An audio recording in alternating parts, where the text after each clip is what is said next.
சித்தார்த் அக்ஷரா, இன்னைக்கு நம்ம மூதுரை ஔவையாருடைய மூதுரையில 21வது பாடல் பார்க்க போறோம். அதுக்கு முன்னாடி அக்ஷரா காப்பு செய்யுள் சொல்லுமா. வாக்குண்டாம் நல்ல மனமுண்டாம், மாமழால் நோக்குண்டாம், மேனி மேனி நுணங்கா பூக்கொண்டு துப்பா. துப்பா திருமேனி தும்பிக்கையான் பாதம் தப்பாமல் சார்வார் தமக்கு. Very good Siddharth. நான் 20வது பாடல் படிக்கிறேன், நீ பொருள் சொல்றியா?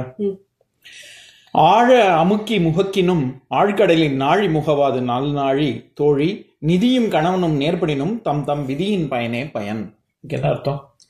நம்ம எவ்வளோ பெருசாக நம்ம ஒரு டம்ளர் வச்சு ஏதாவது முக்கினோம்னா நம்ம எவ்வளோ அது எவ்வளோ பெருசாக இருக்கோ அவ்வளோ தண்ணி தான் வரும். நம்ம எவ்வளோ ஆழமாக முக்கினாலும் கூடாது. சரி, அந்த மாதிரி நம் தோழி நிதியும் கணவனும் நேர்படினும் தம் தம் விதியின் பயனே பயன். நம்மளுக்கு யார் கிடைக்கிறாங்களோ அவங்க தான் கிடைக்கிறதுக்கு விதி. நம்ம எவ்வளோ கஷ்டப்பட்டு தேடினாலும் ஒன்றும் பிரயோஜனம் இல்லை. நமக்கு என்ன செல்வம்? நிதிங்கிறது இந்த இடத்துல கணவன் நீ சொல்றது சரி, நிதிங்கிறது செல்வம். என்னதான் நான் கூட சொன்னேனே, எவ்வளவுதான் எண்ணெயை தடவின்னு மணல்ல உருண்டாலும் ஒற்றை மண்ணு தான் ஒட்டும் அப்படின்னு. அந்த மாதிரி தான். சரி, இப்போ 21வது பாடல் பார்க்கலாம். நான் முதல்ல பாட்டை படிக்கிறேன், அப்புறம் பொருள் சொல்றேன். உடன் பிறந்தார் சுற்றத்தார் என்றிருக்க வேண்டா, உடன் பிறந்தே கொல்லும் வியாதி, உடன் பிறவா மாமலையில் உள்ள மருந்தே பிணி தீர்க்கும் அம்மருந்து போல்வாரும் உண்டு அப்படின்னு. இதுக்கு என்ன, இதுல என்ன சொல்றாங்கன்னா, உன் கூட பிறந்தவங்க தான் உனக்கு உதவி செய்வாங்க அப்படின்னு ஒன்றும் கட்டாயம் கிடையாது அப்படின்னு நினைச்சுக்க வேணாம் அப்படின்னு சொல்றாங்க. ஏன் அப்படி சொல்றாங்க? ஏன் கூட பிறந்தவங்கன்னா அவங்க நல்லது கெட்டது பண்ணுவாங்கன்னு நீ எப்படி சொல்றாங்க? ஏன்னா உங்களுக்கு ஜெலஸா இருக்கும், பொறாமப்படுவாங்க. இங்க உடன் பிறந்தே கொல்லும் வியாதி அப்படின்னு சொல்றாங்கல்ல. அந்த உடன் பிறந்தே கொல்லும் வியாதின்னா என்னன்னா, இப்போ ஒருத்தவங்க பிறக்கும் போதே அவங்க என்ன வியாதியில இறக்க போறாங்க அப்படிங்கறது தீர்மானம் பண்ணிட்டார்ல, பிரம்மா தலையெழுத்து எழுதிட்டார்ல. ஆமா, என்ன பிறக்கும் போதே அவங்க எப்படி இறக்க போறாங்கிறதையும் சேர்த்து தானே அவங்க பிரம்மா எழுதி வைக்கிறாரு. அப்ப உடன் பிறந்தே கொல்லும் வியாதின்னா, திடீர்னு அவர் கேன்சர் வந்துடுச்சுங்க, அப்புறம் இறந்து போயிட்டாருங்க அப்படின்னு யாரும் சொல்ல மாட்டாங்க.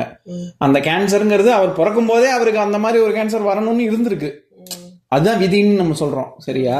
அதனால உடன் பிறக்கும் போதே உன் கூடயே பிறந்துடுச்சு வியாதியும். உனக்கு சளி பிடிக்கும், உனக்கு காய்ச்சல் வரும், உனக்கு இப்போ இந்த சமயத்துல இது நடக்கும், ஃப்ராக்சர் ஆகும், இது எல்லாமே முன்னாடியே பிறக்கும் போதே. ஆமா, பிறக்கும் போதே இதெல்லாம் நிச்சயிக்கப்பட்டது அப்படிங்கிறதுனால உடன் பிறந்தே கொல்லும் வியாதி அப்படின்னு சொல்றாங்க. இத இன்னொரு விதமாகவும் சொல்லுவாங்க. ராவணன் எந்த தப்புமே செய்யலை. ராவணன் ரொம்ப நேர்மையா ஒழுக்கமா இருந்தவன், தெரியும்ல, சிவபூஜையெல்லாம் பிரமாதமா பண்ணினவன். ஆனா அவன் எதுல வீணா போனான்? எதனால ராவணன் வீணா போனான்? ஆசைப்பட்டான், சீதையை அடையணும்னு ஆசைப்பட்டான். அதனாலதான் அவன் தப்பு பண்ணான். மற்றபடி அவன் ரொம்ப நல்லவன், சரியா? நிறைய நல்ல விஷயங்கள்லாம் பண்ணுவான். அவனுக்கு சீதை மேல ஆசை உருவாறதுக்கு யார் காரணமா இருந்தாங்கன்னு தெரியுமா? தெரியாதா? அவனோட தம்பி, தங்கச்சி. தங்க. வெரி குட், தங்க தான். அந்த தங்கை பேரு தெரியுமா? ராட்சசியா? ஆமா, ராட்சசி தான், சூர்பனகை. அந்த சூர்பனகை என்ன பண்ணுவா, அவன் போய் லக்ஷ்மணனுக்கு ஆசைப்படுவா, அதுக்கப்புறம் ராமனுக்கு வருவா, அதுக்கப்புறம் மாறி மாறி. ஆமா, லக்ஷ்மணன் அவன் காலையும் மூக்கையும் வெட்டி விட்டுருவான். அப்போ இவ ராவணன்ட்ட போய் புகார் சொல்லுவா, என் மூக்கையும் இதையும் காதையும் அறுத்துட்டாங்க அப்படின்னு சொன்னா. அப்போ ராவணன் என்ன தெரியுமா கேட்பான், யாரு உன் மூக்கையும் காதையும் அறுத்தாங்களா? ஏன் தங்கையோட மூக்கையும் காதையும் அறுத்தாங்களா அப்படின்னு சொல்லி அவன் வெகுண்டு எழுந்துலாம் வரல. நீ என்ன பண்ணினன்னு கேட்டான். அப்படின்னா என்ன அர்த்தம்? அப்ப அவன் நியாயமா இருக்கான்னு தானே அர்த்தம். என்னன்னே கேட்காம அவன் பாட்டுக்கு ஏன் தங்கையவே அவன் அப்படி செஞ்சுட்டானா அப்படின்னு போய் அவனோட சண்டை போடல. அவன் முதல் கேள்வியா என்ன கேட்பான், நீ என்ன பண்ணினான்னு கேட்பான். ராவணன் கேட்பான்மா. அதான் தங்கச்சி சூர்பனகை. ஆமா, ராவணனோட தங்க தான் சூர்பனகை. அவன்கிட்ட நீ என்ன பண்ணினன்னு கேட்பான். அப்ப இவன் தெரியுமா சொல்லுவா, நான் ராமனுக்கு ஆசைப்பட்டேன், லக்ஷ்மணனுக்கு ஆசைப்பட்டேன் அடையறதுக்கு. அப்படியே அப்ப நான் நெருங்கினேன், அப்போ முக்கியம் வருத்தானா உனக்கு நல்லா வேணும், போயிட்டு வானான்னு சுட்டுருவான்ல. ஆனா இவன் என்ன சொல்லுவா, சீதை எப்பேற்பட்ட அழகி தெரியுமா, சிவனுக்கு பார்வதி மாதிரி, விஷ்ணுவுக்கு லக்ஷ்மி மாதிரி, பிரம்மாவுக்கு சரஸ்வதி மாதிரி உனக்கு இது இந்திரனுக்கு இந்திராணி மாதிரி நான் உனக்கு அவ இருப்பான்னு நான் உனக்காக நான் அவளை போய் எடுத்துன்னு வர போனேன், கடைசியில் எனக்கு இந்த மாதிரி ஆயிடுச்சு அப்படின்னு சொல்லி ஆசையை காமிச்சு விடுவா அவ. அதனால இங்க ஔவையார் இங்க உடன்பிறந்தே கொல்லும் வியாதின்னு சொல்றது யார சொல்றாங்கன்னா, ராவணனுக்கு கூடவே இருந்து, ராவணனுக்கு உடம்புல எந்த வியாதியும் கிடையாது, கூட பிறந்த சூர்பனகனாலதான் அவனுக்கு எல்லா வியாதியும் எல்லா பிரச்சனையுமே வந்ததுங்கிறதையும் சேர்த்து சொல்றாங்க. பொதுவாகவே அந்த மாதிரியும் அர்த்தம் பண்ணலாம். சரியா? சரி, இந்த பாட்டில் என்ன சொல்றாங்க, கூட பிறந்தவங்க வந்து எப்பவுமே உதவியா இருப்பாங்கன்னு கட்டாயம் கிடையாது. கூட பிறந்தவங்க எப்படி உடன்பிறந்த வியாதி கொல்லுமோ அந்த மாதிரி கூட இருக்கிறவங்களும் சில சமயம் நமக்கு எதிராகவும் போவாங்க. உடன்பிறவா மாமலையில் உள்ள மருந்தே பிணித்தி இருக்கும். இந்த மலை இங்க மாமலை அப்படின்னு சொல்றது, இப்போ ஏதோ ஒரு மலையில எங்கேயோ ஒரு இடத்துல மூலிகை இருக்கு. சரியா? அந்த மூலிகை உன் கூட பிறந்தது. அந்த மூலிகை இப்ப மாத்திரை நம்ம சாப்பிட்றோம், மாத்திரையை ஏதோ ஒரு செடியிலேருந்து தயார் பண்றாங்கன்னு வச்சுக்கோ.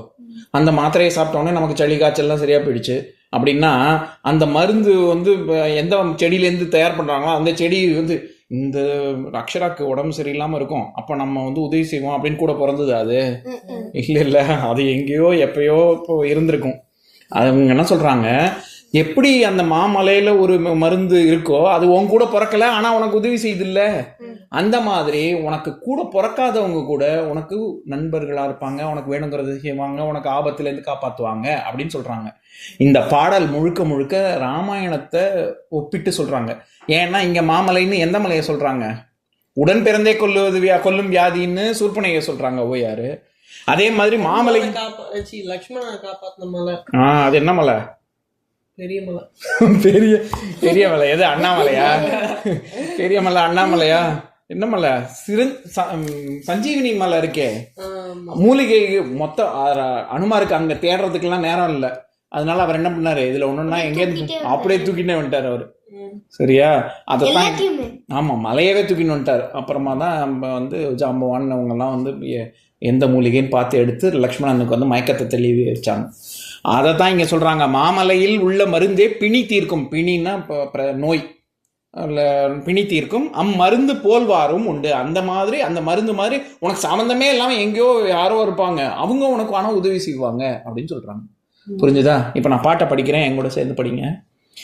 உடன் பிறந்தார் சுற்றத்தார் என்றிருக்க வேண்டா, உடன் பிறந்தே கொல்லும் வியாதி, உடன்பிறவா மாமலையில் உள்ள மருந்தே பிணி தீர்க்கும்.